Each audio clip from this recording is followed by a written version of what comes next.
Welcome back guys sa my YouTube channel. By the way, I am Kuya Jer, and for today's video nga, as makikita nyo sa aking likuran, ay napakakalat nga ng aming kwarto. Okay? So ito nga pala yung boarding house namin. O sinasabi ko ng mini apartment kasi parang nga siyang apartment kasi meron na siyang sariling CR, meron na sariling lutuan or lababo, at nandito din yung bed. At syempre, nakikita nyo sa aking likuran, napakakalat nga talaga. And then yung aso ko, yan, tatlo yan sila. So ngayong umaga guys, dahil wala tayong ginawa, kaya hindi ko nalinisan yung kwarto namin. Kasi nga, napakarami ng aking ginagawa sa buhay. Fresh graduate, so ibig sabihin, napakarami ng mga papeles ang gagawin mo para makahanap ka ng trabaho. Diba? So ngayong umaga, samahan nyo ako sa paglilinis ng aming kwarto. At kung bago ka pa sa YouTube channel, huwag mong kalimutan mag-subscribe, mag-like at mag-share at mag-comment dyan sa aking, yan, sa may comment section. And again, let's start our videos for today's video. So bali nga, uunahin nga natin paglinis ang dito sa may lababo. Ito yung mga hugasan namin. Actually, hindi naman yan siya maraming hugasan kasi konti na lang yan. So, yung ayusin na lang natin dyan at saka yung pag-arrange natin ng mga gamit. Kasi para hindi siya makalat tingnan. Di ba? Hindi katulad sa akin makalat. So, yan. So, let's start. Ayan nyo. Let's go! Basta't isipin di magbabago, damdamin ko sa'yo. Sa'yo lang ito, kahit gaano kalayo ang mundo. Babalik at babalik pa rin ako sa'yo. Basta't isipin di magbabago, damdamin ko sa'yo. Sa'yo lang ito. So, yun nga guys. Tapos na nga natin malinisan na itong lababo natin. Yun. Naayos na.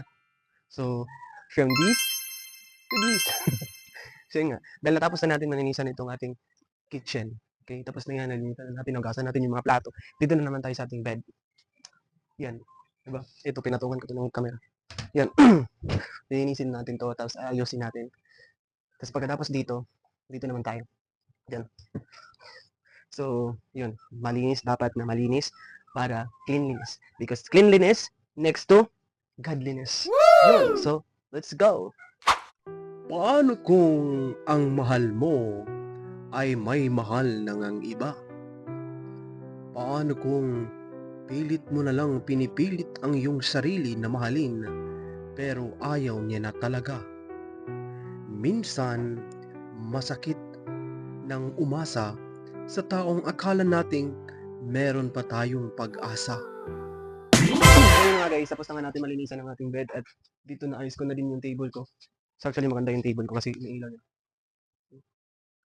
So meron yan light. Iba-iba. Yan.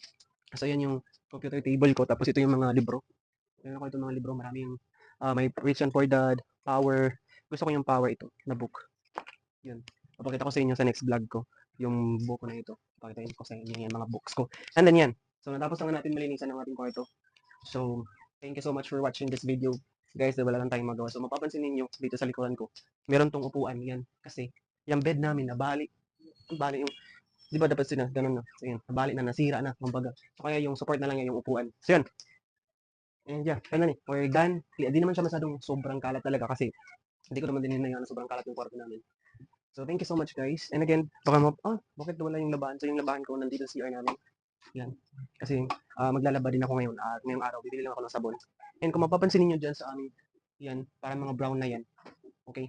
Hindi po yan madumi na or something. Ano. Actually, buong pader. Meron din yan dito. Yan. Kasi nga, itong kwarto na to guys is nasunog to before. Pati dyan sa kabila na kwarto. Dalawang kwarto kasi ito nasunog to before. Dito. So, dyan. Yan ang mga bahay dyan before. Nasunog yan. So, nasama yung third floor kasi nasa third floor kami. Nasama dito yung third floor. Pero hindi pa kami dito nag-board noong panahon na yun. Mga, I think 2023. Yeah, 2023, 2022. So, nasunog to.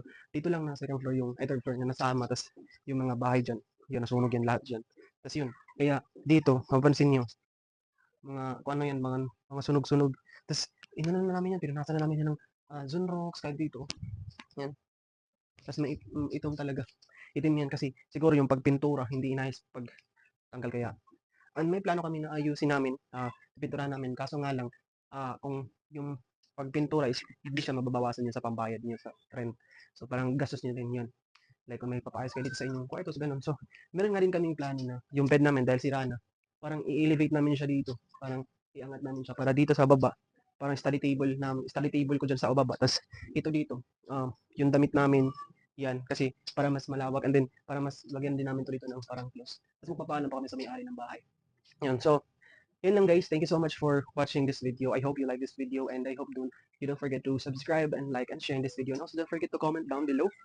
And yan. So by the way, thank you so much. I am Kuya Jer and see you on my next video. Bye-bye.